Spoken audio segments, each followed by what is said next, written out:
Mesdames et messieurs, bonjour. Les deux garçons qui sont passage au milieu, s'ils pouvaient s'asseoir. Serge.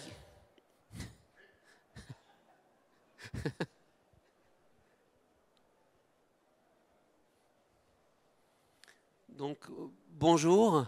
Merci de nous donner la parole cet après-midi. Donc, pour ceux qui ne me connaissent pas, je me présente. Je m'appelle Arthur Zaracolu. Je suis prothésiste dentaire depuis 1986. Je ne vais pas vous raconter l'histoire du passé et de jouer les vieux cons.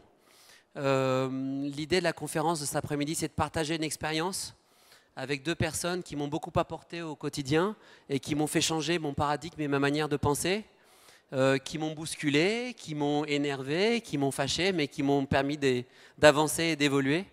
Donc je vous présente Maître Karim Chiba et Alexandre Evin. Donc Karim est un avocat, conseil, qui nous a beaucoup aidé sur différents sujets au laboratoire.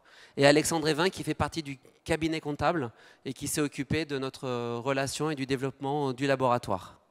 Donc je te laisse la parole, Karim, pour commencer. Merci Arthur. Bonjour tout le monde, merci pour cet accueil. Alors, pour me présenter rapidement, pour que vous puissiez comprendre ce que je fais ici, je suis avocat et j'accompagne quasiment toutes les professions médicales et paramédicales. J'ai la chance d'accompagner autant des dentistes, des prothésistes, des orthos et des industries du monde dentaire.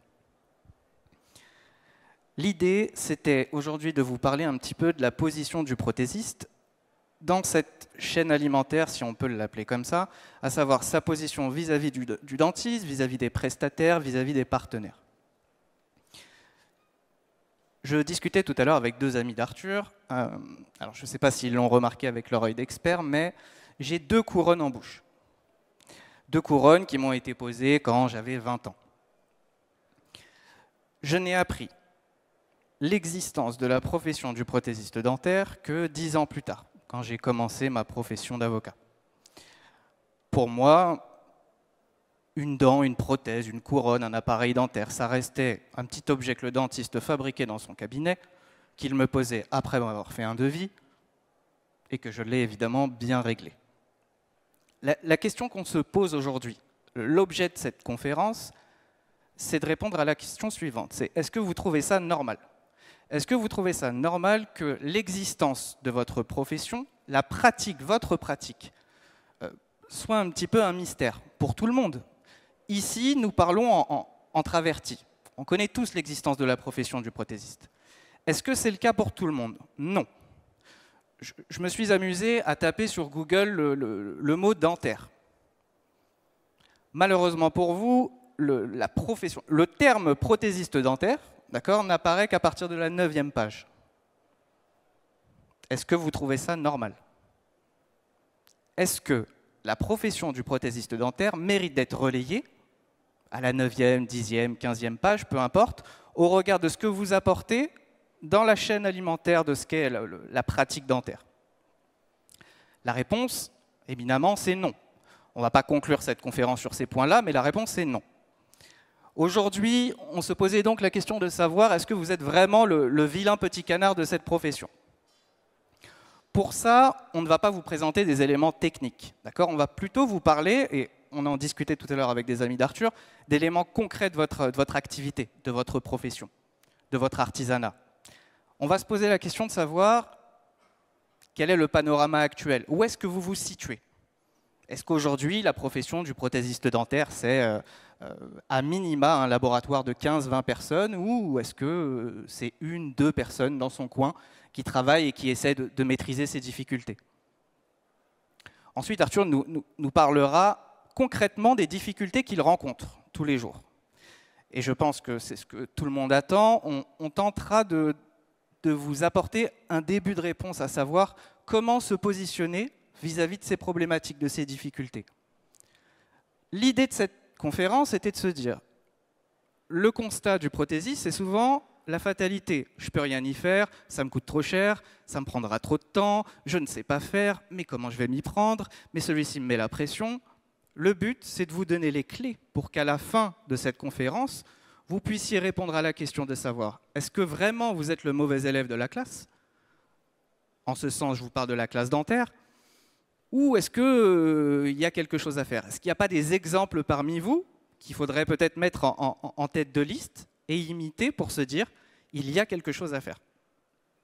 On va donc commencer par un panorama rapide et je crois que c'est Alexandre qui va commencer par vous en parler. Bonjour à tous. Pareil, merci d'être venus et merci de cet accueil. Alors, pour faire très simple aussi, un peu plus court que Maître Chibak a bien cadré cette conférence, moi je suis dans un cabinet d'expertise comptable, je suis consultant en gestion d'entreprise et aujourd'hui mon rôle c'est de faire le lien entre l'expert comptable et le gérant d'entreprise qui souvent a du mal à interpréter les chiffres, a du mal à comprendre ce que des fois lui dit son expert comptable. Et donc moi ma spécialité ça va être le contrôle de gestion, la stratégie et le management des organisations. Et donc, en ce sens, comme l'a très bien dit Karim aujourd'hui, l'idée c'est de voir si effectivement le prothésiste est un mauvais élève en soi ou si plutôt il se voit comme un mauvais élève dans un secteur où il pourrait un peu plus être étincelant. Et ça, c'est ce qu'on va essayer de répondre aujourd'hui. Alors, comme le cadre a été posé, on va d'abord voir quelques éléments de réflexion. On va voir ensuite pourquoi potentiellement vous seriez de mauvais élèves et ensuite comment devenir un bon élève, si tel est le cas.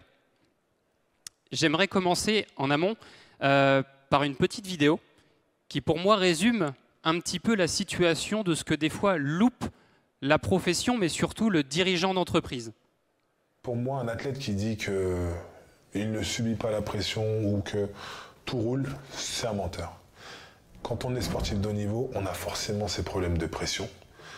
Après, il y a la pression positive et négative, celle qui vous transcende et qu'on arrive à gérer, et celle qui vous met dans des mauvaises conditions et qui vous empêche de faire. Les bonnes personnes autour d'un athlète, forcément, il y aura toujours des burn-out, des dépressions ou des blessures à foison.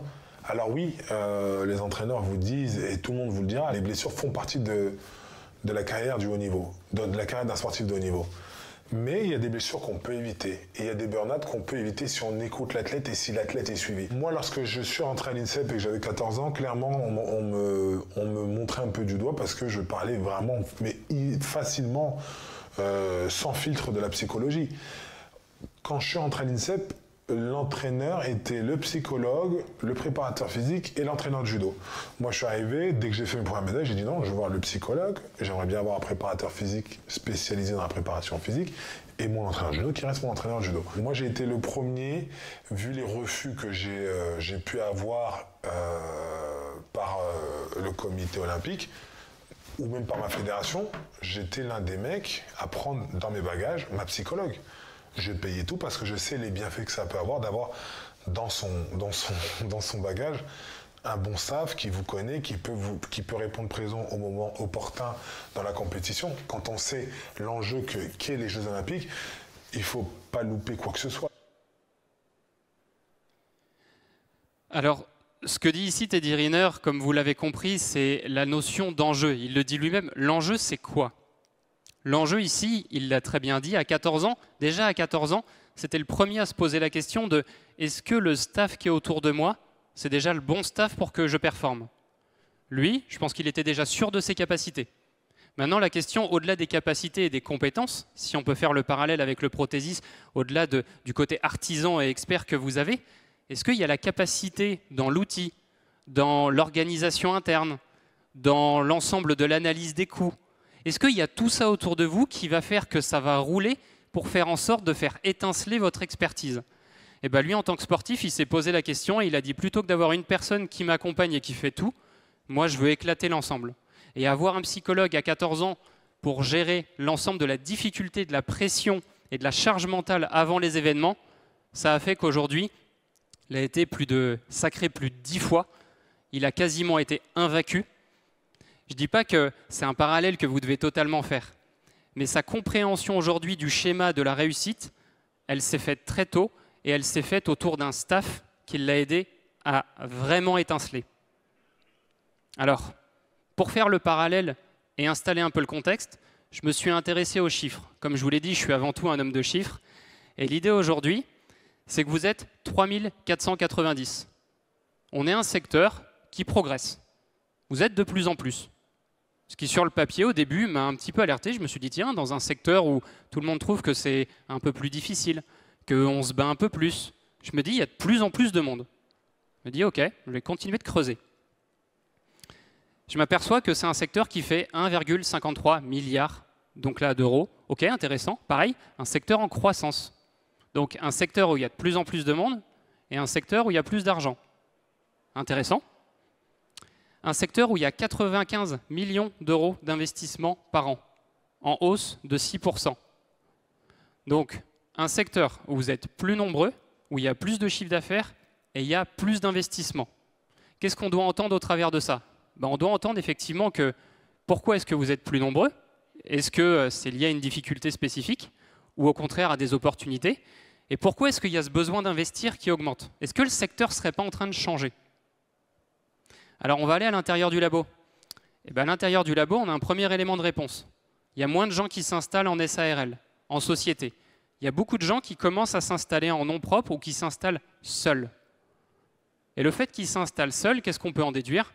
Que les gens aujourd'hui, ils ont envie de s'émanciper du management, ils ont envie d'être un peu plus tranquilles dans leur gestion, et ils se disent que gérer quelque chose que je peux gérer tout seul, c'est intéressant.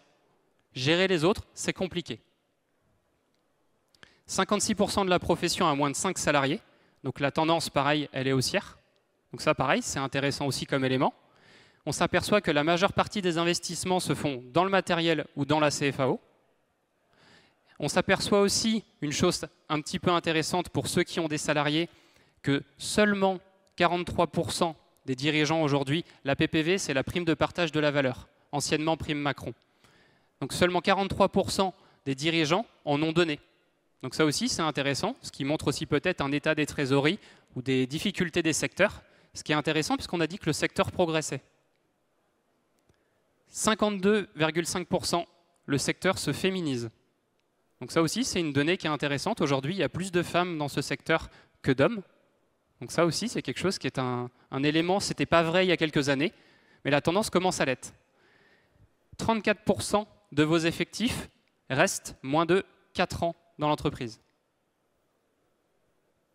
Et si on continue dans les données, je vais parler de la dernière, juste après je vais revenir sur le 17 millions, mais la moyenne d'âge est de 40 ans et l'expérience de 7 ans et demi. Donc la plupart du temps quand même des gens qui sont installés dans la profession. Et si je dois insister sur le 17 millions parce que c'est le seul chiffre aujourd'hui qui est en baisse, c'est la capacité que vous avez à réparer les choses gratuitement. 17 millions d'euros, ça vous coûte tous les ans. C'était 22 millions il y a 3 ans. C'est pareil, ça veut dire qu'aujourd'hui, vous avez remarqué que travailler gratuitement, et comme l'a très bien dit Karim, le secteur est en train de muter.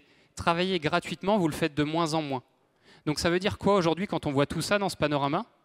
Le prothésiste, il est en train de s'apercevoir que son secteur, il change, que l'être humain, il est difficile à s'installer, il est difficile à manager, qu'il va devoir investir dans un secteur qui devient de plus en plus technologique, et qu'au travers de ça, ces investissements vont devoir se faire en partie sur le matériel, en partie effectivement sur la CFAO, mais surtout, au travers de ça, il y a une typologie dans ceux qui ont bien sûr des salariés, comme toi Arthur, des salariés qu'il va falloir accompagner, qu'il va falloir vraiment driver, et sur lesquels vous allez devoir vous former.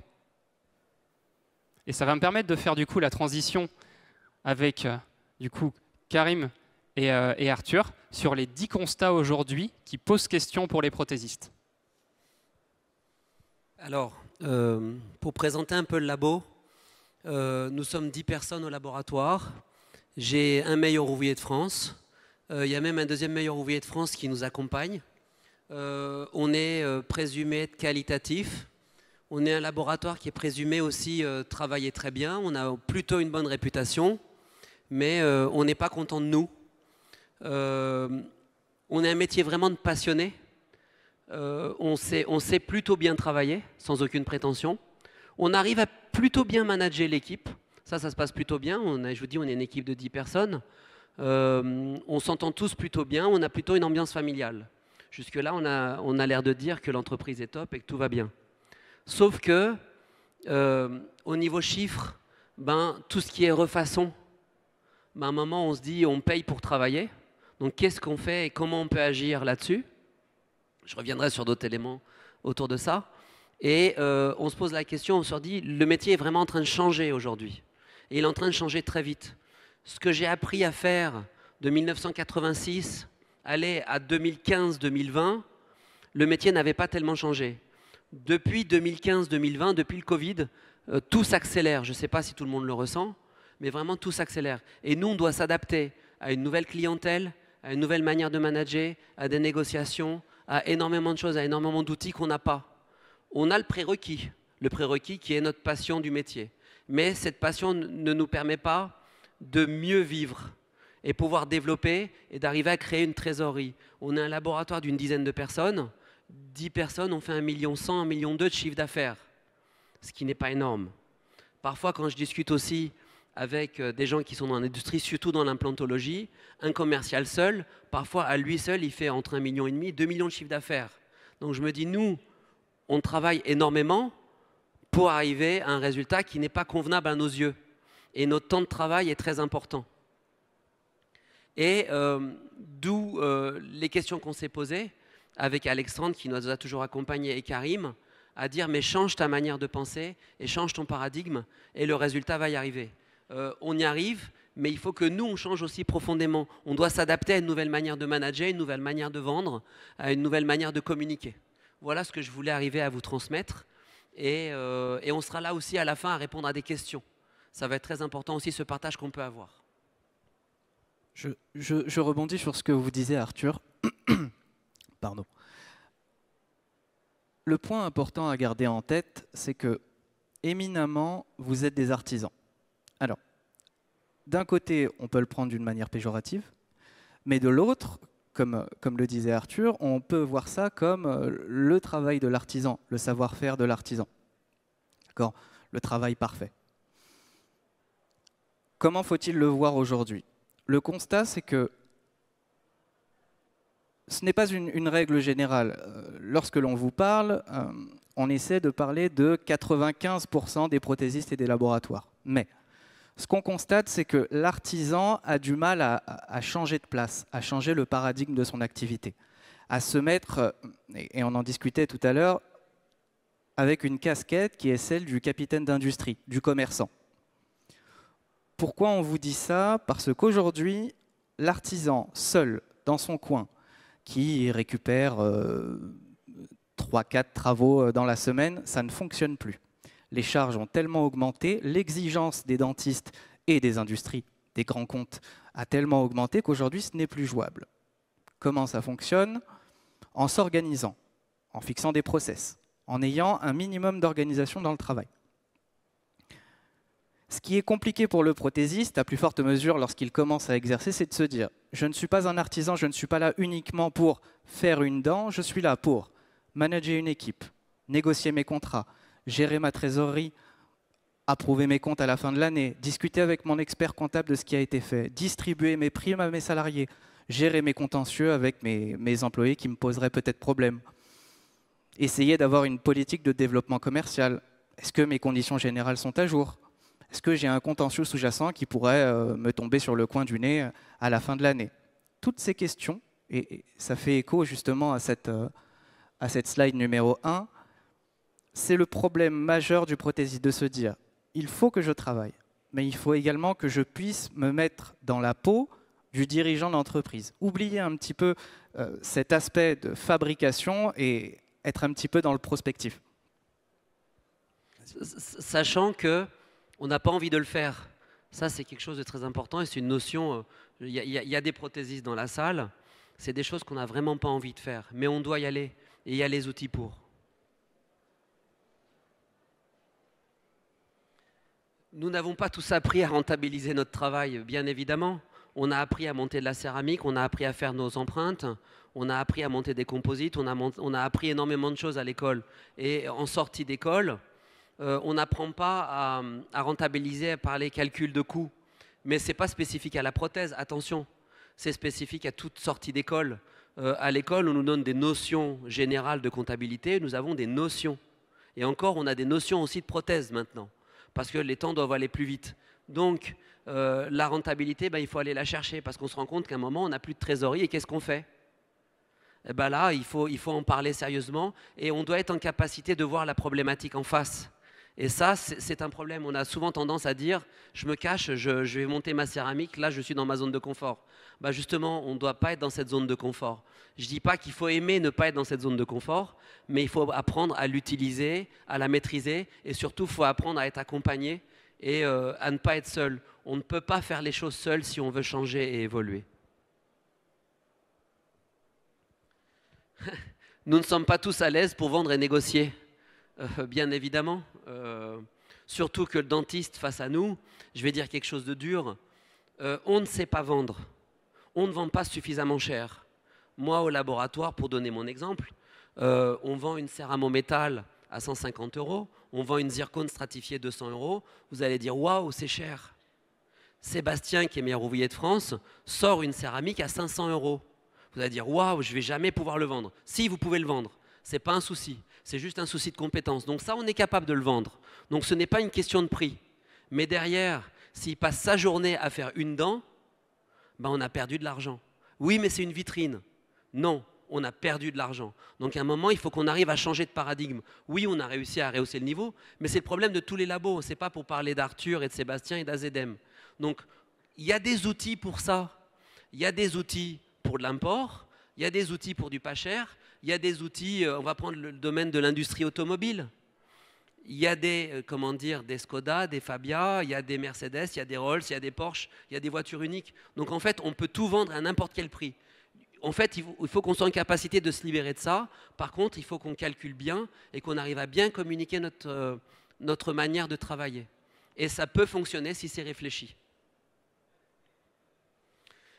Nous avons tendance à regarder nos confrères pour faire nos tarifs. Évidemment, on l'a tous fait. Au départ, on regarde le voisin et on se dit « Tiens, je vais faire 5 € de moins que lui. » Oui, mais c'est pas bon. C'est pas bon du tout. Et le dentiste, il joue là-dessus, bien évidemment.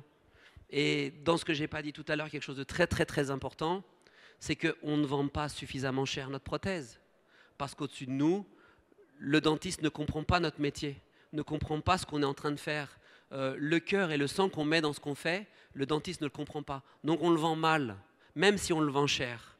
Une discussion qu'on a eue avec Denis au laboratoire, son épouse est dentiste.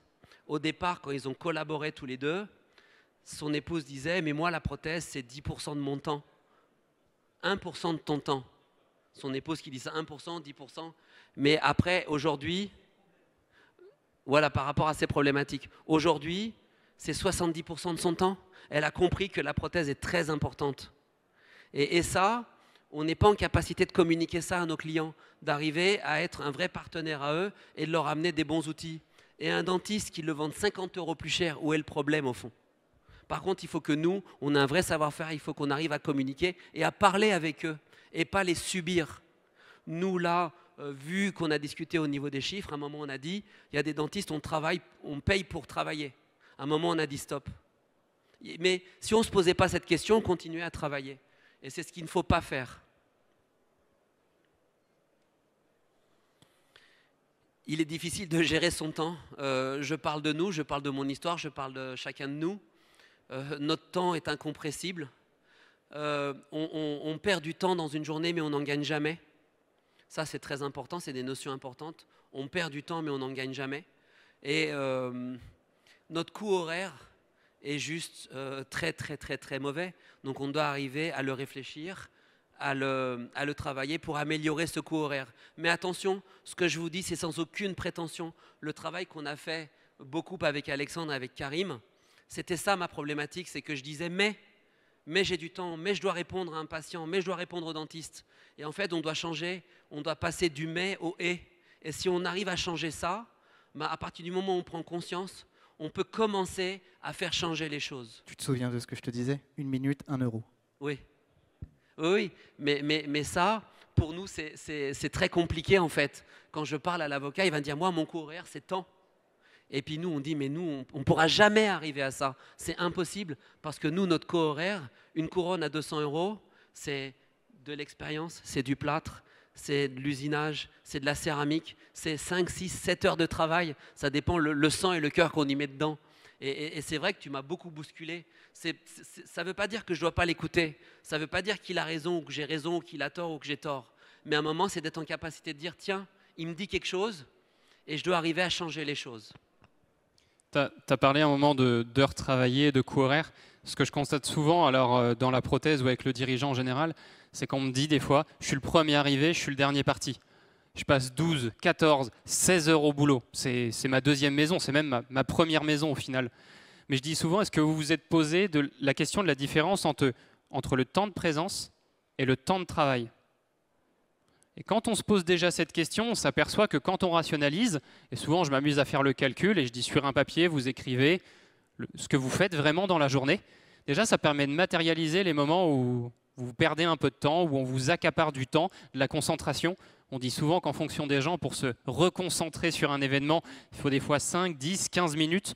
Imaginez quand vous êtes tout le temps sollicité, téléphone, salarié ou autre. On arrive vite dans un coût horaire ou des heures travaillées qui n'ont plus de sens avec ce que vous faites. Et on n'a pas l'impression que c'est valorisé. Et ça déjà, c'est un premier exercice que vous pouvez faire. Est-ce que votre temps de présence est quasiment équivalent à votre temps de travail? Petite astuce que je vous donne. Et on a l'impression de bien gagner notre vie. C'est ça qui est terrible en fait. Moi, je connais plein de laboratoires qui font des horaires 10-15 heures par jour, qui bossent jour et week-end, qui gagnent bien leur vie, c'est vrai. Mais si on ramène ça au coût horaire et les efforts fournis, ben, il brûle sa santé, il brûle énormément de choses et il se piège lui-même. Et c'est de ça qu'il faut sortir de notre métier. Mais on n'a pas appris à le faire. C'est ça que je veux dire aussi, on n'a pas appris à le faire. Difficile de s'adapter à un secteur qui s'industrialise, bien évidemment. Alors je ne sais pas si vous serez d'accord avec moi ou pas. On est dans un vrai changement de paradigme réellement. Le numérique arrive de plus en plus. Moi, cette semaine, j'ai rigolé avec Sébastien, cette semaine, justement, et Radouane, le chef de laboratoire. Au niveau du plâtre, il y a 3 mois de ça, on avait un chariot qui était plein de modèles avec 2-3 boîtes de numérique. Cette semaine, on avait 3 boîtes de modèles physiques et on avait 10 boîtes de modèles numériques. Donc il faut qu'on soit en capacité de s'adapter. Et le secteur, oui, s'industrialise, mais on doit garder notre âme qui est notre artisanat et notre savoir-faire. Ça, pour moi, c'est tout à fait clair. Et on doit mélanger les deux techniques. On doit arriver à mélanger les deux. La slide numéro 6 est un piège. En réalité, on dit difficile de s'adapter. Votre but en tant que prothésiste et chef d'entreprise, ce n'est pas de vous adapter, c'est d'anticiper l'évolution du marché. On le sait, votre activité se numérise, ça va faire maintenant, sans exagérer, quasiment 5 ans. Combien d'entre vous ont déjà pris le pli? Combien d'entre vous sont déjà au fait et sont déjà totalement équipés pour réceptionner le tout numérique, pour pouvoir traiter du flux numérique à 100%? Très peu. Votre job en tant que prothésiste et en tant que chef d'entreprise, c'est de l'anticiper.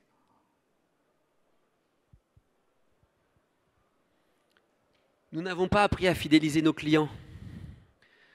Oui, bien sûr, parce qu'on était encore dans notre savoir-faire. Je sais ce que je donne, je connais ma qualité de travail, je sais ce que je fais. Sauf que parfois, on est un peu faible. On peut faire un travail qui est un peu moins bien. Parfois, on peut être moins en forme. Parfois, on ne répond pas au dentiste. Parfois, souvent, on n'a pas tous les éléments pour bien faire aussi. Donc, ce dentiste nous lâche. Parfois, il y a un autre prothésiste qui fait mieux que nous pour moins cher. Parfois, plein de choses. Donc oui, on n'a pas appris à fidéliser nos clients. On n'a pas appris à regarder les comptes. On n'a pas appris à les appeler. On n'a pas appris à préparer des offres. On n'a pas appris à rentrer en relation commerciale avec eux. La question qu'on s'est posée un moment quand je me suis un peu... j'ai challengé Arthur et je lui ai posé la question, est-ce que tu connais vraiment tes clients? Dans un premier temps, ça a été, oui, je connais mes clients, je suis avec eux régulièrement, je les ai au téléphone. Et je lui ai dit après, est-ce que tu sais combien d'argent te rapportent tes clients? Il m'a dit, oui, je peux sortir ça effectivement en chiffres de la bécane, j'ai juste à sortir et je vois ce qui se passe. Ok.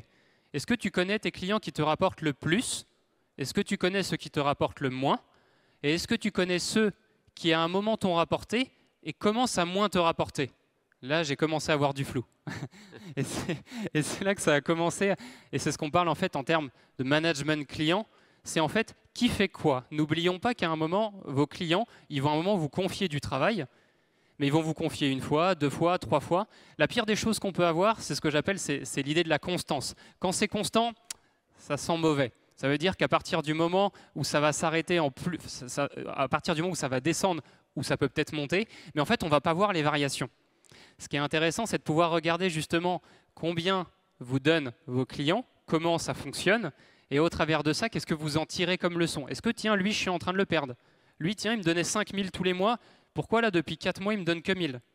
Est-ce qu'il est insatisfait? Est-ce qu'il y a eu un travail qui a été mal fait? Est-ce qu'il me dit que ça a été mal fait? Est-ce que c'est parce que j'ai mal fait? Toutes ces questions-là, généralement, on n'a pas le temps de se les poser. Et c'est un gros travail qu'on a fait avec Arthur. Ce que j'ai vraiment appris, je suis quelqu'un de très lent, hein, tu le sais. Et ce que j'ai vraiment appris, en fait, le mot que j'ai appris vraiment avec Karim et avec Alexandre, c'est apprenez à mesurer. Ça, c'est un élément que je vais répéter plusieurs fois. Il faut qu'on apprenne à mesurer. À partir du moment où on n'est pas en capacité de mesurer, ben on ne sait pas. Et pendant toute ma carrière, je n'ai pas appris à mesurer, en fait. J'ai appris à être un bon prothésiste. Nous ne sommes pas tous préparés à manager. Oui, bien évidemment, parce que le management devient de plus en plus important, de plus en plus complexe. On doit travailler 35 heures, on doit faire attention à ce que les gens disent, à ce qu'on doit dire, pas dire. On doit être en capacité d'être à l'écoute des gens avec qui on travaille. Pour moi, le management est vraiment là. Il n'y a pas spécifiquement un management d'un type, mais on doit avoir un management qui doit être directif, mais qui doit être aussi à l'écoute. Moi, je sais qu'au labo, certaines personnes, je peux les insulter, je peux donner des ordres, je peux les faire bouger. Il y a d'autres personnes, je sais que c'est plus délicat. Et en fait, on est sur un bateau avec différents caractères. Mais moi aussi, je dois être en capacité d'évoluer. Avec Karim, quand on parlait au départ, il me disait, Karim, tu dois donner des ordres, tu dois être très directif. Et je dis oui, mais il faut que moi-même, je sois en capacité de comprendre ça et d'arriver à changer ça. Parce qu'au fond, il a raison. Parce que parfois, d'être trop gentil aussi avec tout le monde, on se fait marcher dessus. Donc, c'est de trouver cet équilibre-là, où moi, je dois changer mon management, où je dois être aussi à l'écoute. Donc, en fait, c'est ça qui est important d'avoir une personne à l'extérieur, c'est de mettre le doigt sur nos défauts et d'être en capacité d'être à l'écoute et d'avancer. Quand on a travaillé justement un peu, je vais dire, le repositionnement du management d'Arthur, je dis toujours, ne cherchez pas, on n'arrivera pas à changer un individu. Celui qui cherche à changer un individu, il mettra autant d'énergie qu'il veut, c'est des coups d'épée dans l'eau. Par contre, rendre l'individu plus flexible et savoir comment on fonctionne, c'est la première chose qui va vous permettre de pouvoir changer. Quand on a commencé donc, du coup, à travailler il y a maintenant plus d'1 an sur ce schéma de management, j'avais la claire sensation que j'aurais pu faire n'importe quoi, dire la bonne stratégie, le bon fonctionnement, ce qu'il fallait faire à Arthur. Je pense que tu n'étais pas prêt pour le faire, pas prêt pour l'entendre. Et ce qui est très intéressant, c'est qu'il y a quelques semaines, je veux dire quelques mois, il y a eu un switch où il m'a dit « ça y est, j'ai compris. Ça y est, j'ai compris que maintenant, je peux faire ça. J'ai compris qu'en faisant ça, mon salarié a telle réaction. J'ai compris que je ne pouvais plus autoriser ça. » Et ça, c'est un schéma qui, des fois, peut prendre du temps. Et c'est pour ça que je vous dis, on n'est pas tous préparés effectivement à manager. C'est une vraie chose parce que chaque individu va prendre un certain temps à bouger. Et votre notion de flexibilité et d'adaptation en tant que dirigeant, elle est très importante. Je rajoute juste un truc, c'est que pour moi, et tu le sais, pour moi, cette partie-là au sein d'un laboratoire est une des plus importantes presque. Moi, j'ai besoin d'être bien quand je vais au travail et j'ai besoin aussi que les gars qui travaillent avec moi soient bien. Donc j'ai un travail à faire sur moi et sur eux. Pour moi, c'est important parce que ce que beaucoup de gens dans l'industrie ne comprennent pas, et même la comptabilité, plein de choses, là je peux être très critique vis-à-vis de vous, mais on a le même discours, c'est qu'une entreprise, ce n'est pas que des chiffres aussi. Donc je peux dire un peu le contraire de ce qu'on est en train de vous dire, et que la matière humaine est une matière qui change tout le temps, est une matière qui est hyper intéressante, mais il faut y travailler, mais c'est un travail constant le management. Et que la gestion d'une entreprise, c'est un travail constant. Et ce n'est pas parce que je l'ai fait une fois que c'est bon ad vitam aeternam. C'est totalement faux. On doit continuellement s'adapter et changer nous-mêmes. Il nous est difficile de bien mesurer, ben j'en ai parlé. Donc c'est une notion très importante parce qu'on n'a pas du tout cette notion de mesure. On ne l'a pas. On a appris à faire des belles céramiques. On a appris à passer du temps sur une dent. Moi, quand il y a une problématique au laboratoire, je suis capable de la résoudre tout de suite. Il manque quelqu'un en plate, je sais y aller, je sais diriger, je sais donner des ordres immédiatement. Je l'ai fait pendant plus de 30 ans. Comme tout laboratoire, on est très bon là-dedans. S'il y a quelqu'un qui manque à un endroit, on sait. S'il y a un problème au niveau d'une CRM, on sait comment il faut faire pour la corriger. On est des très très très bons dirigeants techniques au sein de notre laboratoire. Mais capacité de mesurer, le management, capacité de mesurer nos clients, enfin moi je me suis trouvé mauvais là-dedans. On échangera ensemble et vous me donnerez vos avis et votre expérience.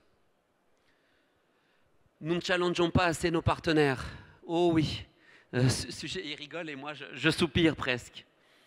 En fait, quand il dit nous ne challengeons pas suffisamment nos partenaires, on va parler des partenaires, comment dire, fournisseurs. C'est souvent ça notre problématique. Les fournisseurs savent très bien compter. Ils le savent bien mieux que nous. Nous, quand un fournisseur nous dit « je te fais 10% ou 20%, on réussit à négocier 2%, on est juste super content. Mais on est juste des gens qui sont super mauvais. Aujourd'hui, si on prend le tableau de l'industrie, il y a 3 acteurs majeurs. Il y a le dentiste, avec l'assistante, le prothésiste et l'industrie. Là-dedans, les gens qui gagnent le mieux leur vie, qui font vraiment de l'argent, qui arrivent à se développer, en général, c'est l'industrie, parce qu'ils savent compter. Et que, autre problématique, c'est que l'industrie, ils sont sur quelque chose qui est reproductible. Donc, ils peuvent savoir compter. Ils peuvent, eux, savoir compter. Nous, tu l'as dit, on est dans la joaillerie. Je vais même aller plus loin, on est dans la haute joaillerie. On produit une dent qui est unique à chaque fois. Et ça, c'est notre difficulté. Et en plus, on le vend mal. Donc, comment arriver à nous changer et comment arriver à faire de manière que l'industrie puisse être à notre service et pas nous au service de l'industrie? Alors, c'est une très bonne transition. L'idée, c'est de pouvoir commencer à devenir un bon élève, apporter des premiers éléments de réponse. Dans ce qu'on va vous donner là, encore une fois, c'est une liste exhaustive, c'est une méthode en tant que telle. Il y en a plein d'autres. On en a même testé d'autres avec Arthur. L'objectif, c'est de vous donner quelques tips pour pouvoir faire en sorte de vous dire, à un moment où je me retrouve avec un problème, comment est-ce que je peux faire? Et bien moi, je vais vous donner ça en 4 étapes. 4 étapes qui vont permettre de pouvoir avoir vraiment de la précision dans le règlement de votre problème. Dans un premier temps, on s'aperçoit d'une chose, et c'est ce que je constate encore une fois, que ce soit dans la prothèse ou les dirigeants en général, c'est que quand on a un obstacle, il est souvent un peu trop haut. On a tendance à foncer tête baissée. Tout de suite, je vois une difficulté, comment je vais l'enjamber, comment je vais y aller. Moi, ce qui m'intéresse, c'est la capacité directement du dirigeant à prendre du recul et à se dire, tiens, comment je vais le décomposer cet obstacle? Comment je vais le décomposer ce problème? Comment je vais y répondre? Et au travers de ça, j'ai tendance à dire, et je l'ai dit plusieurs fois à Arthur, comment tu spécifies ton problème? Comment est-ce que vous spécifiez vos problèmes? Ça, c'est souvent l'erreur qu'on fait, c'est qu'il y a un problème, une solution, tout de suite. Non, pas du tout. Comment je le spécifie? Moi, je vais vous apporter une analyse qui s'appelle l'analyse Tosca. On peut en trouver tout à fait d'autres. C'est quel est le trouble? Qu'est-ce qui vous pose réellement problème? C'est quoi le problème en question? Ensuite, quel est le donneur d'ordre? Qui peut agir sur ce problème? Parce qu'une fois qu'on l'a matérialisé, qui va agir dessus? Et ça, c'est souvent en entreprise, j'ai pas de donneur d'ordre. Déjà, j'ai souvent même du mal à ce que le problème soit réellement identifié. Ensuite, c'est le succès. Qu'est-ce qui va faire que le problème il va pouvoir se résoudre? Est-ce que je peux le résoudre? Quelles sont vos contraintes? On en a parlé un petit peu tout à l'heure dehors avec Romain, la notion de contraintes organisationnelles, les ressources humaines, le temps, c'est quelque chose après lequel vous courez. C'est quoi les contraintes liées à ce problème? Et enfin, quels sont les acteurs? Est-ce que j'ai des salariés qui vont pouvoir m'aider à le résoudre? Est-ce que je vais devoir moi y aller tout seul? Est-ce que c'est un partenaire extérieur? Est-ce que ça va être l'avocat? Est-ce que ça va être le cabinet d'expertise comptable qui va pouvoir aider? Le fait de faire déjà cette première analyse, c'est spécifier votre problème. Et ça, encore une fois, j'ai un dirigeant sur 10 aujourd'hui qui me le fait et qui me le fait à peu près bien. Donc c'est très peu, très peu, très peu. Ensuite, une fois qu'on a spécifié notre problème, j'ai tendance à dire il faut le structurer. Comment on le structure? Effectivement, une fois qu'on a fait le Tosca, ça va vous empêcher de vous interdire d'envisager toutes les situations possibles. La première chose que j'entends souvent, c'est « Non, mais ça, je peux pas. Ça, j'ai pas le temps. Non, mais ça, je peux pas. Ça peut pas marcher. J'ai pas l'argent. » Ok, est-ce que tu n'as pas l'argent, mais est-ce qu'on ne peut pas faire rentrer un investisseur externe?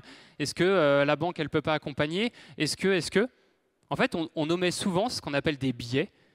On a une perception des choses, et parce qu'on a cette perception et qu'on reste dessus, on s'interdit de penser à tout. Moi, je dis, ouvrez, on verra par la suite si on peut penser à tout.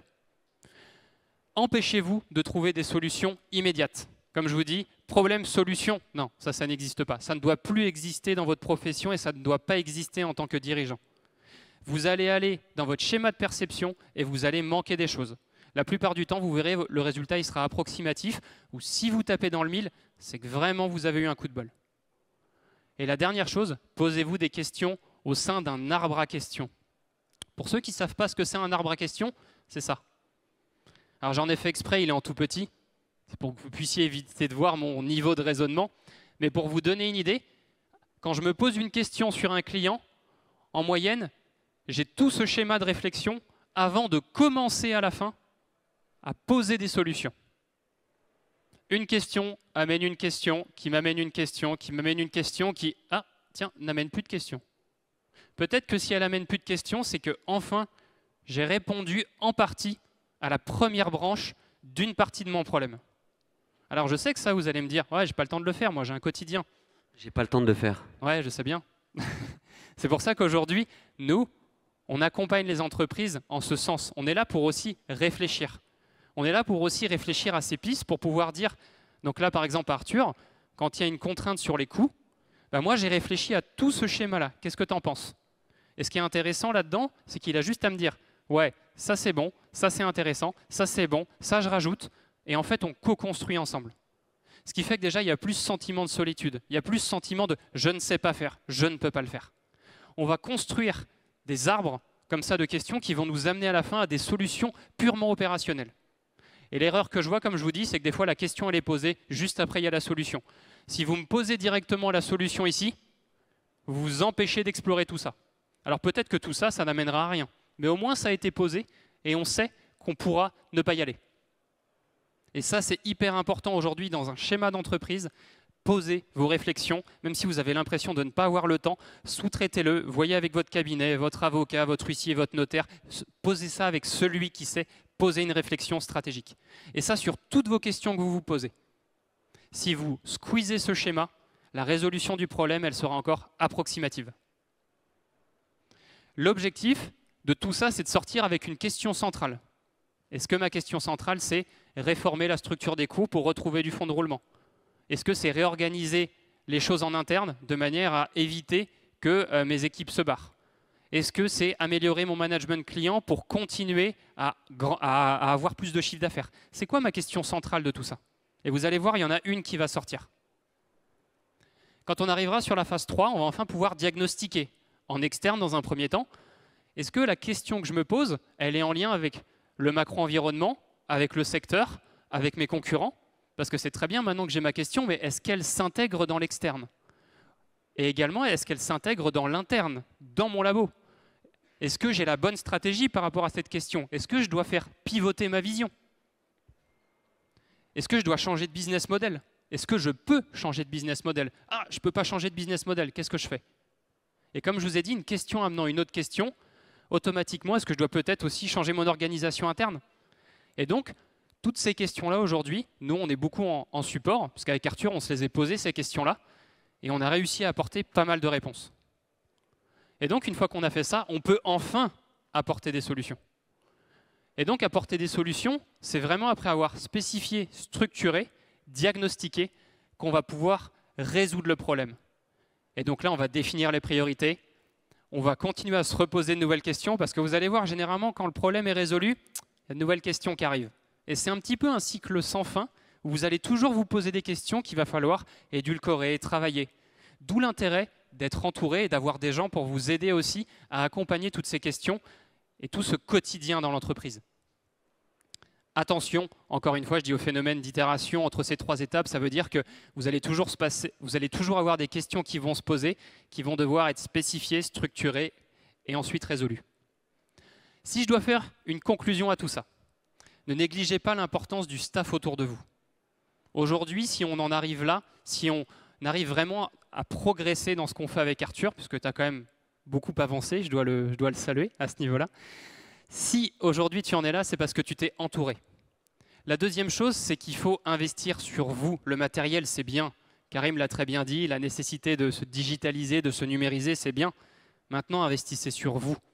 Parce que c'est vous demain qui êtes aussi la clé de voûte de votre entreprise et qui allez être souvent le donneur d'ordre. Et le donneur d'ordre, il va être important parce qu'il va être capable de faire en sorte que tout se passe bien, aussi bien en interne qu'en externe.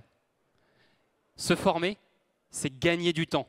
Même si on a l'impression au début de « je perds du temps, ça m'enlève du temps dans mon quotidien, je vois peut-être même pas ma famille, je travaille déjà beaucoup ». Mais au final, si vous rentrez chez vous avec une charge mentale comme ça, qu'on en parle à madame ou monsieur qui ne peut plus vous entendre et qu'au final, je peux en parler à personne, que je m'isole, aujourd'hui, vous faites partie aussi de ces professions dans lesquelles il y a énormément de dépression ou de burn-out. Je pense que vous êtes tout à fait au courant de ça, parce que vous travaillez énormément et que la charge mentale, elle est très grande. Profitez de vous former pour baisser tout ça. Ce sera en tout cas un vrai moyen d'apporter de la valeur ajoutée à vos clients. Je peux dire... Vas-y. Je t'en ai parlé hier et je t'ai dit, tiens, il y a un mot et une phrase qui peut être très importante, c'est qu'il parle beaucoup de se former, de se former. Et en fait, tout ça, c'est d'arriver à devenir fort, en fait. Plus on va devenir fort, plus on va être compétent. Et quand on dit fort, ben, il faut se former.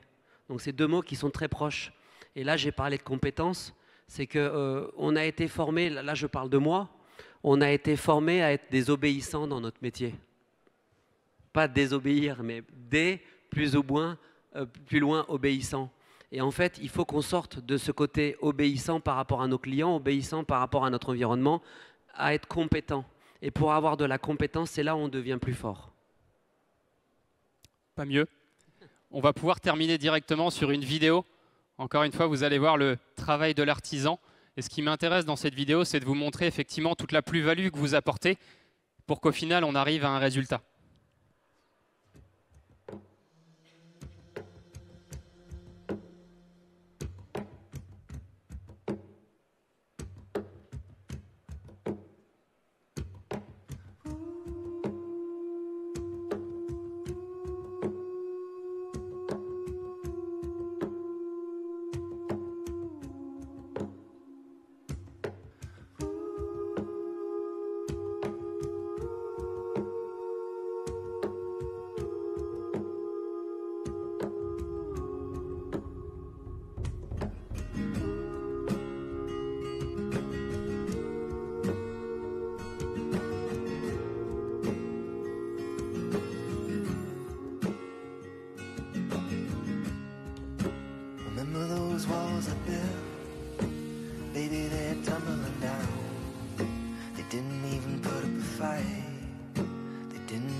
Found a way to let you in, but I never really had a doubt.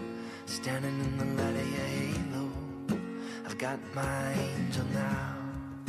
It's like I've been awakened, every rule you had me breaking.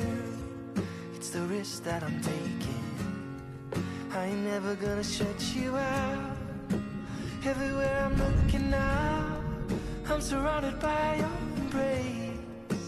Baby, I can see your halo, you know you're my saving grace. Everything I need and more, it's written all over your face.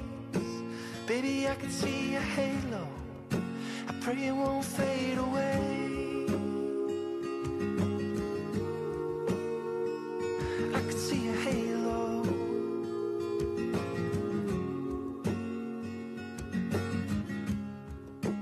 Hit me like a ray of sun, burning through the darkest night. You're the only one that I want, think I'm addicted to your light. I swore I'll never fall again, but this don't even feel like falling. Gravity can't forget to pull me back to the ground again. It's like I've been awakened, every rule that I'm breaking, it's the risk that I'm taking. I ain't never gonna shut you out. Everywhere I'm looking now, I'm surrounded by your embrace. Baby, I can see your halo, you know you're my saving grace. Everything I need and more, it's written all over your face. Baby, I can feel your halo. I pray it won't fade away. I can see your halo. I can see your halo, halo, halo. Halo, halo, halo. Halo, halo, halo. I can see your halo, halo. Pourquoi cette vidéo? Je pense que vous l'avez compris. C'est que vous avez vu tout le temps qu'il a mis à fabriquer son couteau. En fait, c'est notre métier. Moi, je me vois là-dedans. Et en fait, ça, c'est le prérequis. Mais on ne se rend pas compte de tout ce qu'il y a derrière. Mais on ne se rend pas compte aussi que l'artisan qui a fabriqué son couteau avec son cœur, à la fin, il le donne à une personne qui va l'utiliser. Mais cet artisan disparaît. C'est pour faire un peu un lien avec notre métier aussi. Je sais que Serge est là. Je vais utiliser une phrase qui est à lui. Il dit qu'on est le métier de l'invisible, on est le métier de l'ombre. Et ça aussi, c'est une difficulté pour nous parce que ce n'est pas du tout un métier connu. Les gens vont voir les dentistes, les gens vont voir le restaurateur, mais ne vont pas voir qui a fabriqué cette dent-là. Et si on arrive demain à rendre notre métier un peu plus visible, parce qu'au quotidien, on essaie de rendre nos choses invisibles, si on les rend plus visibles, je pense qu'on aura réussi un peu à changer nos clients et nous-mêmes.